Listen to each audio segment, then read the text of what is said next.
सम्माननीय साथियों, नमस्कार। साथियों, जैसा कि आप जानते हैं कि नई शिक्षा नीति 2020 को कैबिनेट की मंजूरी मिल गई है।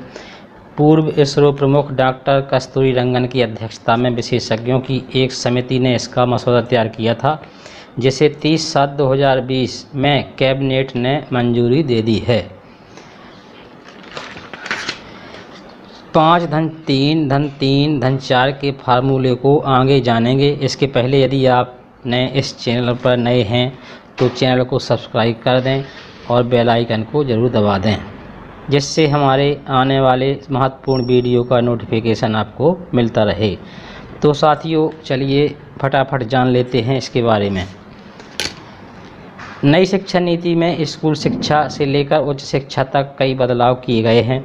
इसमें 2030 तक प्री प्राइमरी से लेकर उच्चतर माध्यमिक तक 100% और उच्चतर शिक्षा 50% प्रवेश दर हासिल करने की बात कही गई है। चलिए अब जान लेते हैं कि कैसे बदल जाएगा स्कूल कॉलेजों का एजुकेशन सिस्टम। अब स्कूलों में 10-2 ख़त्म हो जाएगा। इसकी जगह 5-3-3-4 फॉर्मेट लागू हो जाएगा। अब स्कूलों में प्रथम 5 सालों में प्री प्राइमरी स्कूल के 3 साल और कक्षा 1 और 2 सहित फाउंडेशन स्टेज शामिल होंगे। इन 5 सालों में पढ़ाई के लिए एक नया पाठ्यक्रम तैयार होगा। अगले 3 साल का स्टेज कक्षा 3 से 5 तक का होगा। इसके बाद मिडिल स्टेज का कक्षा 6 से 8 तक आएगा। अब कक्षा 6 से बच्चों को प्रोफेशनल और स्किल की शिक्षा दी जाएगी। स्थानीय तौर पर इंटर्नशिप भी कराई जाएगी। चौथा स्टेज कक्षा 9 से 12वीं तक का होगा। यह 4 साल का होगा। इसमें छात्रों को विषय चुनने की आज़ादी होगी। पहले कक्षा 1 से 10वीं तक सामान्य पढ़ाई होती थी। कक्षा 11 से विषय चुन सकते थे। अभी तक सरकारी स्कूल पहली कक्षा से शुरू होते हैं, लेकिन अब नई शिक्षा नीति लागू होने के बाद पहले बच्चों को 5 साल के फाउंडेशन कोर्स से गुजरना होगा। फाउंडेशन स्टेज के आखिरी 2 वर्ष पहली कक्षा और दूसरी कक्षा के होंगे। 5 साल के फाउंडेशन कोर्स के बाद बच्चे तीसरी कक्षा में जाएंगे, यानी तीसरी कक्षा से पहले बच्चों के लिए 5 लेवल और बनेंगे। 5-3-3-4 के नए फार्मूले में 5 साल 3 से 8 वर्ष की उम्र तक के लिए, इसके बाद 3 साल 8 से 11 वर्ष के बच्चों के लिए, उसके बाद 3 साल 11 से 14 वर्ष के बच्चों के लिए है, और सबसे आखिर में 4 साल 14 से 18 वर्ष के बच्चों के लिए निर्धारित किए गए हैं।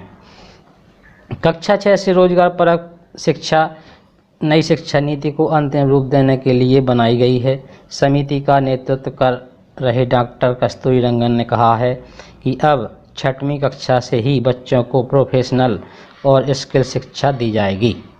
10वीं और 12वीं की परीक्षा आसान होगी। 10वीं एवं 12वीं की बोर्ड परीक्षाओं में बड़े बदलाव किए जाएंगे। बोर्ड परीक्षाओं के महत्व को कम किया जाएगा। शिक्षा नीति में कहा गया है कि विभिन्न बोर्ड आने वाले समय में बोर्ड परीक्षाओं में प्रैक्टिकल मॉडल को तैयार करेंगे, जैसे वार्षिक सेमेस्टर और मॉड्यूलर बोर्ड परीक्षाएं। नई शिक्षा नीति के तहत कक्षा 3, 5 एवं 8वीं में भी परीक्षाएं होगी, जबकि 10वीं एवं 12वीं की बोर्ड परीक्षा के स्वरूप में बदलाव हो जाएगा। कक्षा 5वीं तक पढ़ाई मातृभाषा में होगी और जहां तक संभव हो सके कक्षा 8वीं तक की शिक्षा भी मातृभाषा में ही उपलब्ध कराई जाएगी। स्कूलों में बच्चों के परफॉर्मेंस का आकलन इस तरीके से होगा। बच्चों के रिपोर्ट कार्ड में बदलाव होगा। उनका 3 स्तर से आकलन किया जाएगा। पहला स्वयं छात्र करेगा, दूसरा सहपाठी और तीसरा उसका शिक्षक करेगा। नेशनल असेसमेंट सेंटर परख बनाया जाएगा, जो बच्चों के सीखने की क्षमता का समय समय पर परीक्षण करेगा। 100% नामांकन किया जाएगा और पढ़ाई छोड़ चुके करीब 2 करोड़ बच्चों को फिर से दाखिल किया जाएगा। तो साथियों, ये थी 5 धन 3 धन 3 धन 4 फार्मूले की जानकारी। आशा है कि आपको यह जानकारी अच्छी लगी होगी। इस वीडियो को लाइक और शेयर ज़रूर कर दें। धन्यवाद।